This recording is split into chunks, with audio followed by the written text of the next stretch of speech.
নমস্কার, নমস্কার, নমস্কার, নমস্কার, নমস্কার, নমস্কার, নমস্কার। আপনাদের সবাইকে, সবাইকে, সবাইকে নমস্কার জানাচ্ছে আপনাদের সৌমিত্র বসু।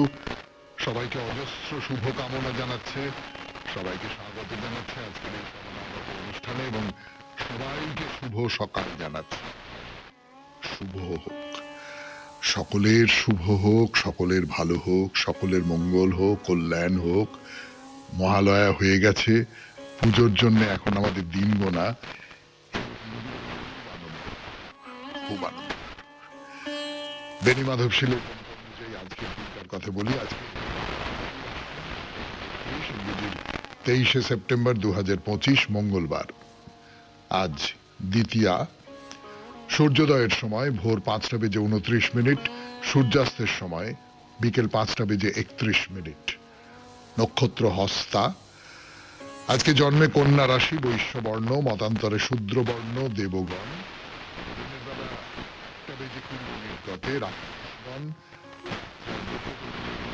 গতে তুলা রাশি, শূদ্রবর্ণ, মতান্তরে ক্ষত্রিয় বর্ণ।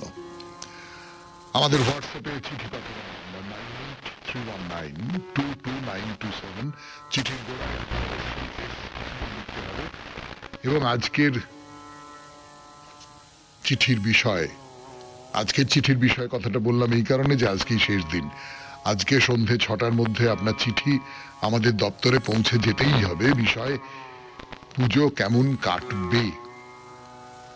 বৃহস্পতিবার যখন আপনার এই চিঠি পড়বো তখনও পুজো শুরু হয়নি, কিন্তু পুজোর ঘন্টা তো বেজেই গেছে। পুজো কেমন কাটবে এই নিয়ে আপনার চিঠি আজকে সন্ধে 6টার ভেতর আমাদের দপ্তরে পৌঁছে যাওয়া চাই। এবার আজকের অনুষ্ঠান সম্পর্কে বলি। প্রথমে পুরাণ চিরন্তন। ওই যে এক্ষুনি বললাম ঘন্টা বেজে গেছে, মা দুর্গার আরাধনা শুরু হয়ে গেছে, মানে মনে মনে অন্তত শুরু হয়ে গেছে। ষষ্ঠীর দিনে বোধন হবে, কিন্তু তার আগে মনে মনে শুরু হয়ে গেছে। আর এই সময়ই পুরাণ চিরন্তনে শুরু করছি মা দুর্গার কথা। মা দুর্গাকে নিয়ে কথা বলা শুরু করব, তারপরে চলে যাব স্বামী বিবেকানন্দের রচনা থেকে পাঠ এই পর্বে। গতদিন শুরু হয়েছিল একটি প্রবন্ধের নাম আপনাদের মনে আছে, পরম লক্ষ্য। অল্প খানিকটা পড়া হয়েছিল, তারপর থেকে আরো খানিকটা পড়ে শোনাবো আপনাদের। তারপর ভগবদ গীতা থেকে পাঠ, স্বামী রমনাথানন্দজির রচনা ভগবদ গীতার ব্যাখ্যা বিশ্লেষণ ইত্যাদি ইত্যাদি। স্বামী দক্ষিণানন্দের রচনা শুরু করে শোনাবো আপনাদের চিঠিপত্র। শেষে 92.7 FM অনুষ্ঠান শুনছেন। আমি আছি আপনাদের সঙ্গে, আপনাদের সঙ্গে ফিরে আসছি পুরাণ মা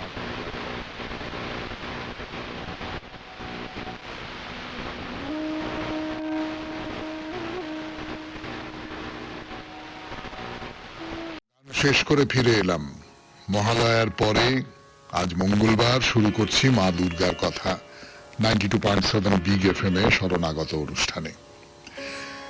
এই যে দুর্গা নামটা, মানে আমি কলকাতা শহরে বসে আছি, আপনারা কলকাতা শহরের উপকণ্ঠে আছেন, যারা অন্তত সরাসরি 92.7 বিগ FM এ এই শরণাগত অনুষ্ঠান শুনছেন। তারপরে এই অনুষ্ঠান রেকর্ড হয়ে আরো নানান জায়গায় ছড়িয়ে পড়ে, সে তো বটেই। এই যে দুর্গা নামটা তো আমাদের বাংলার যে শরৎকালের দুর্গা পূজা তার সঙ্গে খুব বেশি করে জড়িয়ে আছে। সেই জন্য এই কথাটা বলতে হবে যে দুর্গা পুজোর সময় আমরা যে মহিষাসুরমর্দিনী দেবীর পুজো করি, তিনি যতখানি দুর্গা তার থেকে অনেক বেশি করে চণ্ডী বা চণ্ডিকা। মহালয়ার সঙ্গে ওতপ্রোতভাবে জড়িত হয়ে আছে যে নামটি, স্মরণ করি, তাকে প্রণাম জানাই। সেই বীরেন্দ্র কৃষ্ণ ভদ্রের মহিষাসুরমর্দিনী পাঠের আরম্ভে তাই নম চণ্ডী নম চণ্ডী নম চণ্ডী বা নমশ্চণ্ডিকায় এই মন্ত্র। এই দুর্গা নামটা এলো কোত্থেকে? দুর্গ অথবা দুর্গম নামে অসুরকে শক্তিরূপিণী যে দেবী বধ করেছিলেন তিনি দুর্গা। মহিষাসুর মর্দিনী দুর্গা এবং দুর্গাসুর বা দুর্গমাসুর নাশিনী দুর্গা মূল শক্তির স্বরূপে এক, কিন্তু লীলাভেদে তারা আলাদা, স্বতন্ত্র। এদের দুজনের আবির্ভাবের সময় অসুরবধের যে জায়গায় তারা অসুরবধ করেছিলেন সেই জায়গা এবং তাদের কাজ, এই সমস্তটা কিন্তু আসলে আলাদা আলাদা। মহিষাসুর মর্দিনী দুর্গা তিনি কবে আবির্ভূত হন? পুরাণ বলছে যে এই মহিষাসুর মর্দিনী দুর্গার আবির্ভাবের সময় হলো স্বয়ম্ভুব বা প্রথম মন্বন্তর। তিনি অসুর বধ করেছিলেন কোথায়? স্পষ্ট করে বলা আছে হিমালয় পর্বত, এবং সেই হিমালয় পর্বতের সানুদেশ, তার কাছাকাছি ইত্যাদি ইত্যাদি মহিষাসুরকে বধ করেছিলেন। অন্যদিকে এই যে দুর্গা বলি আমরা, দুর্গমাসুরনাশিনী দুর্গা, তিনি আবির্ভূত হয়েছিলেন বৈবস্বত মনুর কাল, মানে সপ্তম মন্বন্তরের সময়।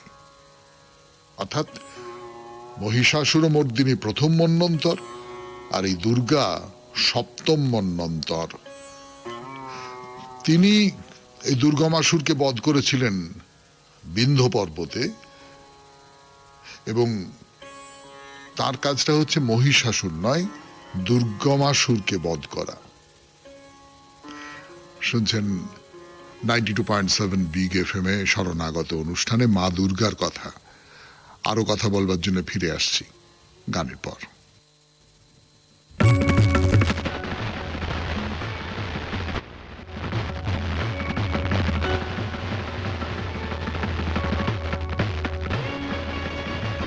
গান শেষ করে ফিরে এলাম 92.7 বিগ এফএম এ শরণাগত অনুষ্ঠান শুনছেন।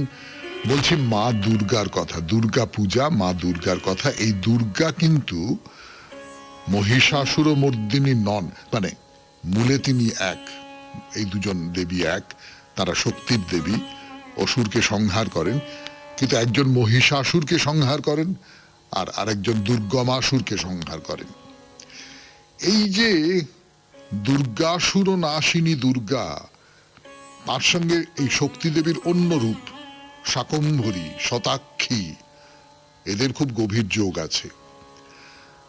আর আমরা এই বাংলায় শরৎকালে যে দুর্গা পুজো করি সেটা আসলে মহিষাসুর মর্দিনী চণ্ডীর পূজা, যেটা খুব সরলভাবে দুর্গা পূজা বলে বিখ্যাত হয়েছে। তবে এই বিখ্যাত হওয়ার কাজটা আজকে হয়নি, কেননা এই বাংলায় দুর্গা পূজার সময় মার্কণ্ডেয় পুরাণের 700 শ্লোকের যে অংশটা আমরা ওই মার্কণ্ডেয় চণ্ডী বা শ্রী শ্রী চণ্ডী নামে পাঠ করি, সেই চণ্ডী কিন্তু অনেক আগে থেকেই দুর্গা সপ্তসতী নামে পরিচিত, যার অন্য নাম হচ্ছে দেবী মাহাত্ম্য বা সপ্তসতী চণ্ডী। এই কথাগুলো বললাম কেন? বললাম একটাই কারণে, যে এই দুর্গা নাম মহাশক্তির অন্য নামগুলোর উপরেও পড়েছে, অথচ দুর্গা কিন্তু একদিক থেকে অন্য সমস্ত দেবীদের চেয়ে আলাদা। তবে দুর্গা নামটা এই যে শক্তিরূপিণী দেবীর একটা সাধারণ নাম হিসেবে প্রচলিত হওয়ার রহস্যটা ওই দুর্গা নামের মধ্যেই নিহিত আছে। মানুষের মনের মধ্যে সবসময় বিপদ থেকে বেরিয়ে আসবার যে প্রার্থনা থাকে,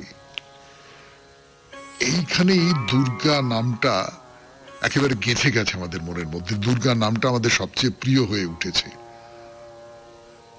দুর্গতি আমরা তো বলি না, মা দুর্গা দুর্গতি হারিণী। এই দুর্গ শব্দটার একটা অর্থই হলো সংকট, বিপদ।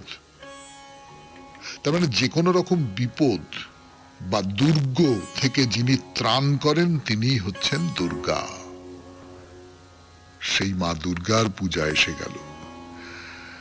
92.7 বিগ এফএম এ শরণাগত অনুষ্ঠানে শুনলেন মা দুর্গার সম্পর্কে দুটো চারটে কথা। এবারে গান, গানের পর স্বামী বিবেকানন্দের রচনা থেকে পাঠ, পরম লক্ষ্য। পরম লক্ষ্য স্বামী বিবেকানন্দের লেখা একটি প্রবন্ধ পড়ে শোনাচ্ছি আপনাদের। খুব সামান্য একটুখানি পড়া হয়েছিল গতদিন, তারপর থেকে পড়ে শোনাই।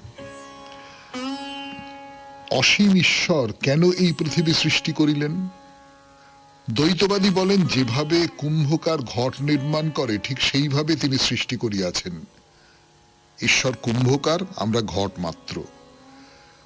দার্শনিকের ভাষায় প্রশ্নটি এই, স্বরূপত মানুষ পবিত্র, পূর্ণ এবং অসীম একথা সত্য বলিয়া ধরিয়া লওয়া হইল কেমন করিয়া?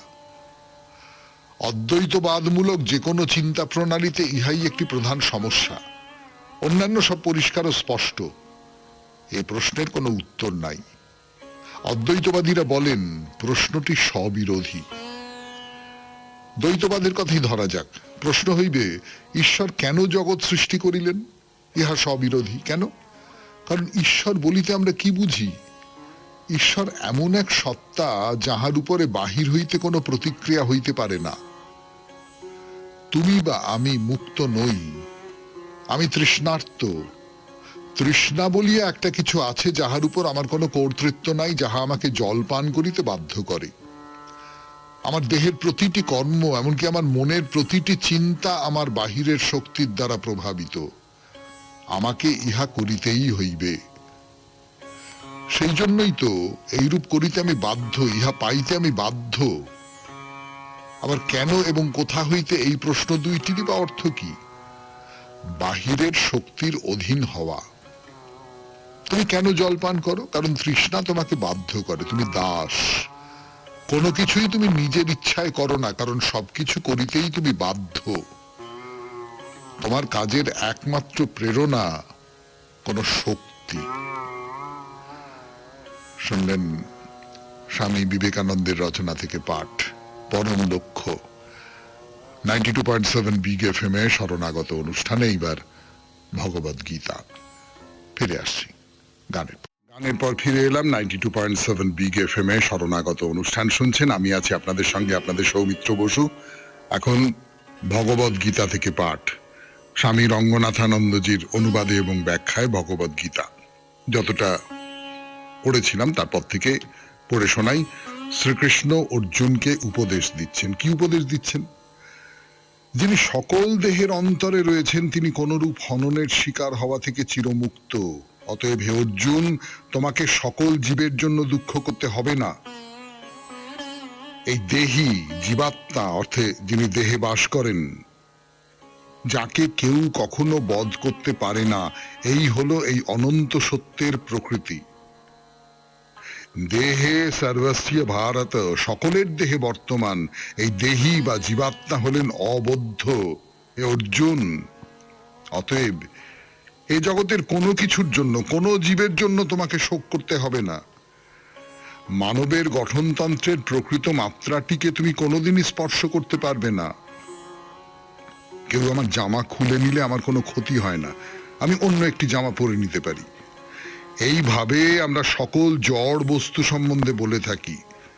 কিন্তু যারা বিষয়ীকে, কর্তাকে জেনেছে, তাদের কাছে শরীরের যাই হোক, জীবাত্মা অস্পৃষ্টই থাকেন। জীবাত্মা যদি অপরিবর্তিত থাকেন, তবে উদ্বেগের কোনো কারণ থাকতে পারে না। মানুষ যত বেশি শক্তিশালী হবে, এই সত্যকে জীবনে ও কাজে প্রকাশ করার সামর্থ্য তার তত বেশি হবে। সে তত বেশি সাহস, বেশি সহনশীলতার অধিকারীও হবে।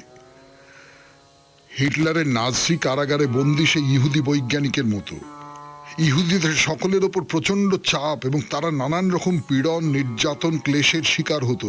এইরকম নির্যাতনে অনেকে মৃত্যুবরণ করত, কিন্তু একজন বেঁচে ছিলেন। তিনি হলেন ভিক্টর ফ্রাঙ্কেল। এখন নিউ ইয়র্কে থাকেন। তিনি ম্যানস সার্চ ফর মিনিং, মানবের তাৎপর্য অন্বেষণ নামে একখানি গ্রন্থ রচনা করেছিলেন। সেখানে তিনি উল্লেখ করেছেন যে তিনি কত চাপের, কত পীড়নের শিকার হয়েছিলেন। তিনি ভেঙে পড়তেন, কিন্তু তিনি নিজ সত্তাকে আত্মরূপে শরীর থেকে পৃথক করে রেখে অনাসক্ত মনে ভাবতেন তিনি যেন সমস্ত ঘটনাবলীর সাক্ষী। তিনি ওইসব চাপ সহ্য করতে পেরেছিলেন। যুদ্ধের পরেও তার মন অবিচলিত ছিল, তাই তিনি ওইসব অভিজ্ঞতার কথা গ্রন্থাকারে লিখতে পেরেছিলেন। তিনি এই পদ্ধতির নাম দিয়েছিলেন মনোভাব নিয়ন্ত্রণ। তোমার প্রতি অন্যের আচরণকে তুমি নিয়ন্ত্রণ করতে পারো না, কিন্তু তুমি ওইসব আচরণ সম্বন্ধে তোমার মনোভাবকে নিয়ন্ত্রণ করতে পারো। সেইটি তোমার হাতে। শুনছেন ভগবদ গীতার ব্যাখ্যা স্বামী রঙ্গনাথানন্দজির করা 92.7 বিগ FM এ শরণাগত অনুষ্ঠানে। এখন একটু গান শুনবো, গানের পরে আবার ভগবদ গীতায় ফিরে যাব। আমি আপনাদের সৌমিত্র বসু। গানের পর ফিরে এলাম 92.7 বিগ FM এ শরণাগত অনুষ্ঠানে। শুনছেন ভগবদ গীতা থেকে পাঠ। যতটা পড়েছিলাম, ম্যানস সার্চ ফর মিনিং গ্রন্থে ভিক্টর ফ্রাঙ্কল একটি অতি বৈশিষ্ট্যপূর্ণ মন্তব্য করেছিলেন। কেউ আমাকে নিন্দা করলো, বেশ, সে আমাকে নিন্দা করে চলে গেল, আমি তা অন্তরে গ্রহণ করলাম, পুষ্ট করলাম, ফলে ওটি আমার কাছে গুরুত্বপূর্ণ ব্যাপার হয়ে উঠল। এমনকি আমি আত্মহত্যা করতে গেলাম, কারণ আমি দুর্বল। যদি আমি শক্তিশালী হই, আমি নিজেকে বোঝাবো, আচ্ছা সে তো কেবল কয়েকটা কথা বলেছে। বস্তুত সে কি বলেছিল? 26টি অক্ষরের সবকটিকে একসঙ্গে নিয়ে একটা বিশেষ নিয়মে সাজানো কোনো শব্দ।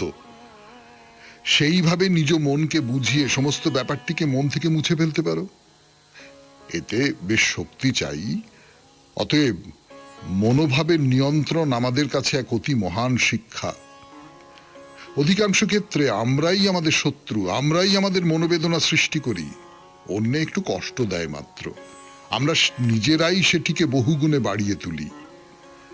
এক্ষেত্রে মনোভাব নিয়ন্ত্রণ পরিস্থিতিকে সামলে দিতে পারে। এটা যে সত্যতা প্রমাণিত হয়েছে। ইটালিতে প্রতিষ্ঠিত মার্কিন দ্বিতীয় বিশ্বযুদ্ধ হাসপাতাল প্রসঙ্গে ভিক্টর ফ্রাঙ্কল এ কথার উল্লেখ করেছেন।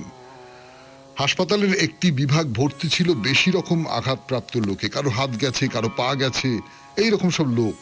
তারা ভীষণ যন্ত্রণায় কাতর। অন্য একটি বিভাগে ছিল যুদ্ধে অল্প আঘাতপ্রাপ্ত সৈন্যরা, তাদেরও চিকিৎসা চলছে। অনুসন্ধানে জানা গেল, যাদের আঘাত গুরুতর তারা বেশি শান্ত, বেশি সহযোগিতা প্রবণ। ওই অনুসন্ধানে আরো দেখা গেল যে অল্প আঘাতপ্রাপ্ত লোকগুলি অভিযোগ, চাপ সৃষ্টি এসব নিয়েই আছে, তাদের কোনো মানসিক শান্তি নেই। এক অদ্ভুত ব্যাপার। কি হবে এর ব্যাখ্যা? গুরুতর আঘাতপ্রাপ্ত লোকগুলিরই অল্প আঘাতপ্রাপ্ত লোকেদের থেকে অনেক বেশি কষ্টে থাকার কথা। পরে অনুসন্ধানকারী দলের সিদ্ধান্ত হয় মনোভাব বা দৃষ্টিভঙ্গির শক্তি এরূপ ঘটিয়েছে। অল্প আঘাতপ্রাপ্ত লোকগুলি জানে যে চিকিৎসায় সুস্থ হয়ে উঠলেই তাদের আবার যুদ্ধক্ষেত্রে পাঠানো হবে, কিন্তু গুরুতর আঘাতপ্রাপ্ত লোকগুলি বুঝেছিল তাদের পক্ষে যুদ্ধ শেষ, তারা তাদের স্ত্রী পুত্র কন্যার কাছে ফিরে যাবে। তাই তারা পূর্ণ শান্তি উপভোগ করছে। পা নেই তাতে কি আসে যায়, তারা তো আপনজনের সঙ্গে থাকতে পারবে। শুনলেন ভগবদ গীতা থেকে পাঠ 92.7 বিগ FM এ শরণাগত অনুষ্ঠানে। এখন গান, গানের পর স্বামী গোকুলানন্দ, মানসিক চাপ জয় করার উপায়। ফিরে আসছি আমি আপনাদের সৌমিত্র বসু। শেষ করে ফিরে এলাম 92.7 বিগ FM এ শরণাগত অনুষ্ঠান শুনছেন। স্বামী গোকুলানন্দজির লেখা মানসিক চাপ জয় করার উপায়, সেই গ্রন্থের 17 অধ্যায়ে প্রবেশ করছি আমরা। 17 অধ্যায়। এই অধ্যায়টির নাম হলো মানসিক চাপের সাথে সময়ের সম্বন্ধ। দেখা যাক স্বামী গোকুলানন্দজি কি লিখেছেন। হতাশাকে জয় করার নানাবিধ পথগুলির একটি হলো আমাদের অতীত আর ভবিষ্যতের সাথে সখ্য স্থাপন করা। আত্মসমীক্ষার প্রক্রিয়ার মধ্যেই এটা সম্ভব, এবং এতে আমাদের মধ্যে বিপুল পরিবর্তনের জোয়ার আসবে। নিম্নলিখিত পরিবর্তনগুলির মধ্যে একটি বা তার বেশিকে স্বাগত জানাতে আমরা প্রস্তুত থাকবই। 1, আমাদের নিজেদের প্রতি আমাদের দৃষ্টিভঙ্গির পরিবর্তন। 2, অন্য সকলের প্রতি আমাদের দৃষ্টিভঙ্গির পরিবর্তন। 3, নির্দিষ্ট অবাঞ্ছিত কিছু অভ্যাসের অপসারণ। উদাহরণস্বরূপ, পিতার জীবদ্দশায় নরেন্দ্রনাথ ও তার পরিবার এক সমৃদ্ধিময় ধনী জীবনযাপন করতেন। হঠাৎ পিতার মৃত্যুর পর আমূল পাল্টে গেল তাদের জীবনধারাটাই। কি দুর্নিবার সংগ্রামী না তাদের করতে হয়েছে। এমন তীব্র দারিদ্র্য, এত ভয়ানক সংগ্রাম, যে পরবর্তীকালের জগৎ কাঁপানো স্বামী বিবেকানন্দকে পর্যন্ত তার মায়ের সঙ্গে লুকোচুরি করতে হয়েছে তাকে মানসিক যন্ত্রণার হাত থেকে বাঁচাতে। আমরা তো আগেই জেনেছি কি করে প্রায়ই তিনি মিথ্যা করে বন্ধুর বাড়িতে খেয়ে আসার ভান করতেন, থাকতেন উপসী, যাতে তার ভাই বোনেরা আরেকটু বেশি খাবার পেয়ে বাঁচে। স্বামীজির জীবনের এই সংগ্রামময় অধ্যায় চোখে জল আনে আমাদের। কিন্তু এমন ঘটনা তো জীবনে ঘটেই, এবং ঘটনা ঘন ঘটার হাত ধরে আসে নৈরাশ্য। এই নৈরাশ্যকে সামলানো যেতে পারে কেবল উপযুক্ত আত্মসমীক্ষার দ্বারা। এই প্রক্রিয়ায় আমরা জীবনের প্রকৃত উদ্দেশ্যকে আবিষ্কার করতে পারি, পেতে পারি আমাদের ভাগ্য আর অদৃষ্ট সম্পর্কে যাবতীয় প্রশ্নের উত্তর। যে বৃহৎ পরিবর্তনগুলির কথা বললাম, আমাদের অভ্যাসে আর দৃষ্টিভঙ্গিতে তাদের উদ্বোধন ঘটাতে পারলে অনেকাংশে সরে যাবে আমাদের হতাশা আর নৈরাশ্যের কালো মেঘ। শুনলেন স্বামী গোকুলানন্দের রচনা থেকে পাঠ, মানসিক চাপের সাথে সময়ের সম্বন্ধ। এখন গান, গানের পর আপনাদের চিঠিপত্র। ফিরে আসছি, আমি আপনাদের সৌমিত্র বসু। গানের পর ফিরে এলাম 92.7 বিগ এফএম এ শরণাগত অনুষ্ঠানে। এখন চিঠিপত্র। রামায়ণে নিগৃহীত দুই নারী চরিত্র, লিখেছেন শর্মিলা বসু। পড়ে শোনাই। না, রামায়ণের কোন চরিত্রই আমার মনে দাগ কাটেনি, বরং মহাভারতের তুলনায় রামায়ণকে মনে হয়েছে অনেকখানি অপরিণত। ভালো চরিত্র মানেই তারা খুব মহান, আর খারাপ চরিত্র মানেই তাদের অপরাধের শেষ নেই। হিন্দি সিনেমার গুডি ব্যাডি গপ্প। চারিদিক থেকে ফুলচন্দন ঢেলে রামকে যেন বড় বেশি দেবত্ব প্রদান করা হয়েছে। সে তুলনায় কৃষ্ণ অনেক বেশি বাস্তব। ছোটবেলায় রামায়ণ মহাভারতের গল্প শোনা শুরু হয়েছিল ঠাকুমার মুখ থেকে। গল্পের ফাঁকে ফাঁকে একটাই প্রশ্ন ছিল, কেন? আর সব শেষে দু চোখ বেয়ে জল।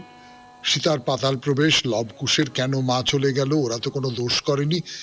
এই সব দোষ গুণের বিচার করতে করতেই ঠাকুমা রামায়ণখানা বুকের ওপর রেখে ঘুমিয়ে পড়ত, আর আমি আস্তে আস্তে গল্পের পাঠ চুকিয়ে বইটার পাতা উল্টাতে শুরু করতাম। আদিকবির সবই বিচিত্র। কোথায় ক্রৌঞ্চ মিথুন বধ হলো তাই নিয়ে 7 কাণ্ড জুড়ে ঝগড়াঝাঁটি, দোষারোপ, আর কথায় কথায় যুদ্ধ। বিস্ময় জাগাত দুটি নারী চরিত্র, শূর্পণখা ও অহল্যা। শূর্পণখা রাক্ষসী হলেও সে তো একজন নারী। কি এমন দোষ করলো যে লক্ষণ তার নাক কান কেটে দিল? ভালোবাসা, এটাই কি ছিল তার অপরাধ? নাকি আরো বড় অপরাধ, সে অনার্যা হয়েও ধাবিত হয়েছে আর্য শৌর্য বীর্যের প্রতি? কি স্পর্ধা! আচ্ছা, হিড়িম্বাও ভালোবেসেছিল ভীমসেনকে, তার তো এমন কোনো শাস্তি হয়নি। সে কি কুন্তির ঔদার্য, নাকি এখানেই আদিকবির সঙ্গে বেদব্যাসের তফাৎ? সীতা বর্তমান থাকতেও তার স্বামীকে কামনা করা, সে তো সেকালে আকচার হতো। গঙ্গা, সরস্বতী, শিব, নারায়ণ, কে বাদ? কেউ মাথাই ঘামাতো না। আর যত দোষ বেচারি শূর্পণখার। আর এমনই হতভাগিনী সে, যে সেই আদি কবির থেকে অধুনা পরশুরাম, সব ক্ষেত্রেই সে শুধুই উপহাসের পাত্রী। কাব্যে উপেক্ষিতার মর্যাদাটুকুও পেল না। এরপর অহল্যা। বাপরে, কি ক্রোধ গৌতম মুনির! এমন অভিশাপও কি কেউ কাউকে দিতে পারে শুধু ভালোবাসার অপরাধে? এ তো পরোক্ষে বলা তুমি পক্ষাঘাতগ্রস্ত হও। দ্বিতীয় রিপুর ওপর তার কি এতটুকু সংযম ছিল না? তবে কিসের সাধন ভজন? শূর্পণখা, অহল্যা, এরা কি শুধুই বর্ণ লিঙ্গ বৈষম্যের শিকার? এ সমস্ত বড় গূঢ় কথা পাঞ্চালী তোমার আয়ত্তের বাইরে। কানে ভেসে আসে যুধিষ্ঠিরের সেই অমোঘ বাক্য। প্রথম শৈশবের অবুঝ বেলায় ভাবতে বসতাম কার কতটা দোষ ছিল। আজ এই দ্বিতীয় শৈশবের প্রারম্ভে এসেও মনে পড়ে সেই একই কথা, কার কতটা দোষ আর কোনটাই বা দোষ। এই চমৎকার চিঠিটি লিখেছেন শর্মিলা বসু, তাকে অনেক ধন্যবাদ। খুব ভালো চিঠি। এরপরে গান, গানের পর বাইরে দূরে। 92.7 বিগ এফএম এ শুনছেন জীবনের সহজ পাঠ, শরণাগত। গানের পর ফিরে এলাম 92.7 বিগ এফএম এ শরণাগত অনুষ্ঠানে। এখন চিঠিপত্র। রামায়ণে নিগৃহীত দুই নারী চরিত্র, লিখেছেন শর্মিলা বসু। পড়ে শোনাই। না, রামায়ণের কোন চরিত্রই আমার মনে দাগ কাটেনি, বরং মহাভারতের তুলনায় রামায়ণকে মনে হয়েছে অনেকখানি অপরিণত। ভালো চরিত্র মানেই তারা খুব মহান, আর খারাপ চরিত্র মানেই তাদের অপরাধের শেষ নেই। হিন্দি সিনেমার গুডি ব্যাডি গপ্প। চারিদিক থেকে ফুলচন্দন ঢেলে রামকে যেন বড় বেশি দেবত্ব প্রদান করা হয়েছে। সে তুলনায় কৃষ্ণ অনেক বেশি বাস্তব। ছোটবেলায় রামায়ণ মহাভারতের গল্প শোনা শুরু হয়েছিল ঠাকুমার মুখ থেকে। গল্পের ফাঁকে ফাঁকে একটাই প্রশ্ন ছিল, কেন? আর সব শেষে দু চোখ বেয়ে জল, সীতার পাতাল প্রবেশ, লবকুশের কেন মা চলে গেল, ওরা তো কোনো দোষ করেনি। এই সব দোষ গুণের বিচার করতে করতেই ঠাকুমা রামায়ণখানা বুকের ওপর রেখে ঘুমিয়ে পড়ত, আর আমি আস্তে আস্তে গল্পের পাঠ চুকিয়ে বইটার পাতা উল্টাতে শুরু করতাম। আদিকবির সবই বিচিত্র। কোথায় ক্রৌঞ্চ মিথুন বধ হলো তাই নিয়ে 7 কাণ্ড জুড়ে ঝগড়াঝাঁটি, দোষারোপ, আর কথায় কথায় যুদ্ধ। বিস্ময় জাগাত দুটি নারী চরিত্র, শূর্পণখা ও অহল্যা। শূর্পণখা রাক্ষসী হলেও সে তো একজন নারী। কি এমন দোষ করলো যে লক্ষণ তার নাক কান কেটে দিল? ভালোবাসা, এটাই কি ছিল তার অপরাধ? নাকি আরো বড় অপরাধ, সে অনার্যা হয়েও ধাবিত হয়েছে আর্য শৌর্য বীর্যের প্রতি? কি স্পর্ধা! আচ্ছা, হিড়িম্বাও ভালোবেসেছিল ভীমসেনকে, তার তো এমন কোনো শাস্তি হয়নি। সে কি কুন্তির ঔদার্য, নাকি এখানেই আদিকবির সঙ্গে বেদব্যাসের তফাৎ? সীতা বর্তমান স্বামীকে কামনা করা, সে তো সেকালে আকচার হতো। গঙ্গা, সরস্বতী, শিব, নারায়ণ, কে বাদ? কেউ মাথাই ঘামাতো না। আর যত দোষ বেচারি শূর্পণখার। আর এমনই হতভাগিনী সে, যে সেই আদি কবির থেকে অধুনা পরশুরাম, সব ক্ষেত্রেই সে শুধু উপহাসের পাত্রী। কাব্যে উপেক্ষিতার মর্যাদাটুকুও পেল না। এরপর অহল্যা। বাপরে, কি ক্রোধ গৌতম মুনির! এমন অভিশাপও কি কেউ কাউকে দিতে পারে শুধু ভালোবাসার অপরাধে? এ তো পরোক্ষে বলা তুমি পক্ষাঘাতগ্রস্ত হও। দ্বিতীয় রিপুর ওপর তাকে এতটুকু সংযমও ছিল না, তবে কিসের সাধন ভজন? শূর্পণখা, অহল্যা, এরা কি শুধুই বর্ণ লিঙ্গ বৈষম্যের শিকার? এ সমস্ত বড় গূঢ় কথা পাঞ্চালী তোমার আয়ত্তের বাইরে। কানে ভেসে আসে যুধিষ্ঠিরের সেই অমোঘ বাক্য। প্রথম শৈশবের অবুঝ বেলায় ভাবতে বসতাম কার কতটা দোষ ছিল। আজ এই দ্বিতীয় শৈশবের প্রারম্ভে এসেও মনে পড়ে সেই একই কথা, কার কতটা দোষ আর কোনটাই বা দোষ। এই চমৎকার চিঠিটি লিখেছেন শর্মিলা বসু, তাকে অনেক ধন্যবাদ। খুব ভালো চিঠি। এরপরে গান, গানের পর বাইরে দূরে। 92.7 বিগ এফএম এ শুনছেন জীবনের সহজ পাঠ, শরণাগত। পথে আমরা বেরিয়ে পড়েছি মহাকাল ধামের দিকে যাব বলে। চমৎকার রাস্তা। আর হয় কি, এই উত্তরবঙ্গের এই রাস্তাগুলো মানে চারপাশে খুব বড় শহর, ওরকম বাড়ি ঘর দৌড়, এই সেই অমুক তমুক, এই সমস্ত কিছু নেই তো। ফাঁকা রাস্তা, দুপাশে ধুধু করছে গাছপালা, পুকুর, নীল আকাশ, একবারে হু হু করে হাওয়া দিচ্ছে। আপনি গাড়ি বন্ধ করে, কাঁচ বন্ধ করে এসি চালাবার চেষ্টা করবেন না। এই হাওয়া অনেক টাটকা, অনেক ভালো, অনেক শুদ্ধ। বুক একবার ভরে যাবে। আপনার গাড়ি এগিয়ে চলেছে মহাকাল মন্দিরের দিকে। তো ফাঁকা রাস্তা দিয়ে যেতে যেতে একটা সময় দেখলেন হয়তো এই 2-4টে বাড়ি বাড়লো, 1-2টো দোকান হয়তো দেখা যাচ্ছে। তো আপনার চালক যদি তিনি এখানকার লোক হন, তাহলে তিনি আপনাকে বলে দেবেন যে ভেটাগুড়ি এসে গেল। তো ভেটাগুড়ি এসে গেল আপনি আলাদা করে বুঝতেও পারবেন না। মানে এটা তো কোনো শহর নয়, গ্রামই। গ্রাম মানে ফাঁকা জায়গার তুলনায় ভেটাগুড়ি একটু গ্রাম। এখন একটু 2-4 জন লোক টোক বাস করে। গ্রামের চেহারাটাই বজায় আছে এখানে, এখনো পর্যন্ত গ্রামের চেহারাটা বজায় আছে। প্রচুর ফাঁকা, প্রচুর গাছপালা, প্রচুর আকাশ। ভেটাগুড়িতে ঢুকে পড়েছি মানে মহাকাল মন্দির কাছে চলে এসেছে, মন্দিরের দিকে এগিয়ে চলেছি আমরা।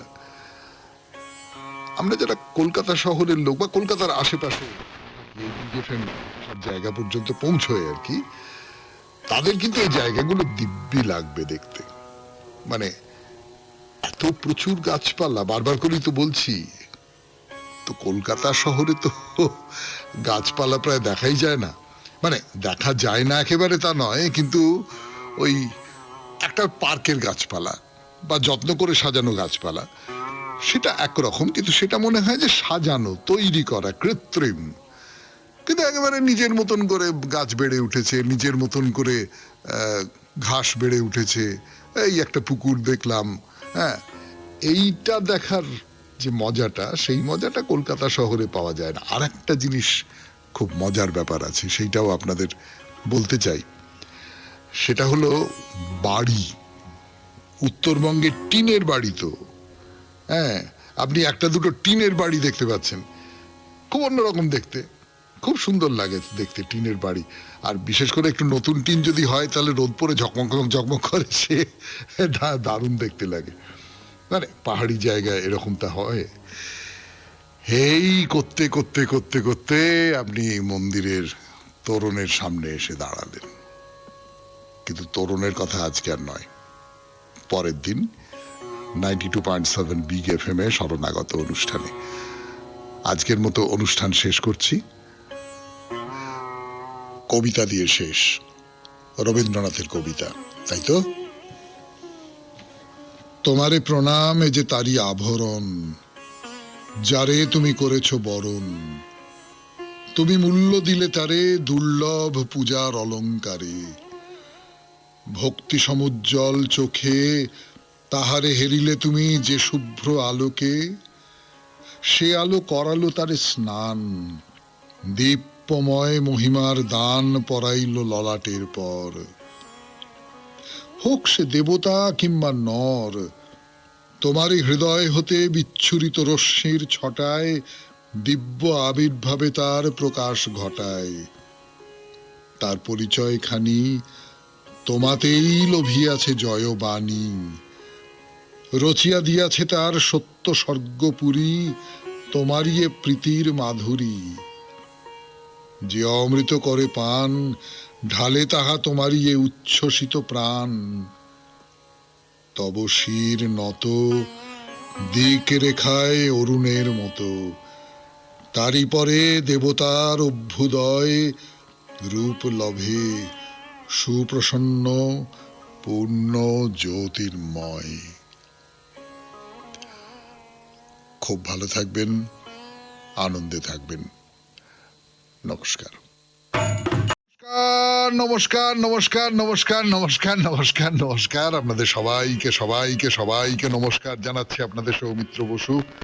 সবাইকে অজস্র শুভকামনা জানাচ্ছে, সবাইকে স্বাগত জানাচ্ছে আজকের এই শরণাগত অনুষ্ঠানে, এবং সবাইকে শুভ সকাল জানাচ্ছে। শুভ হোক, সকলের শুভ হোক, সকলের ভালো হোক, সকলের মঙ্গল হোক, কল্যাণ হোক। মহালয়া হয়ে গেছে, পুজোর জন্য এখন আমাদের দিন গোনা। খুব আনন্দ। বেনি মাধব শিলের অনুযায়ী আজকের দিনটার কথা বলি। আজকে 23শে সেপ্টেম্বর 2025 মঙ্গলবার। আজ দ্বিতীয়া। সূর্যোদয়ের সময় ভোর 5:29, সূর্যাস্তের সময় বিকেল 5:31। নক্ষত্র হস্তা। আজকে জন্মে কন্যা রাশি, বৈশ্যবর্ণ, মতান্তরে শূদ্রবর্ণ দেবগণ।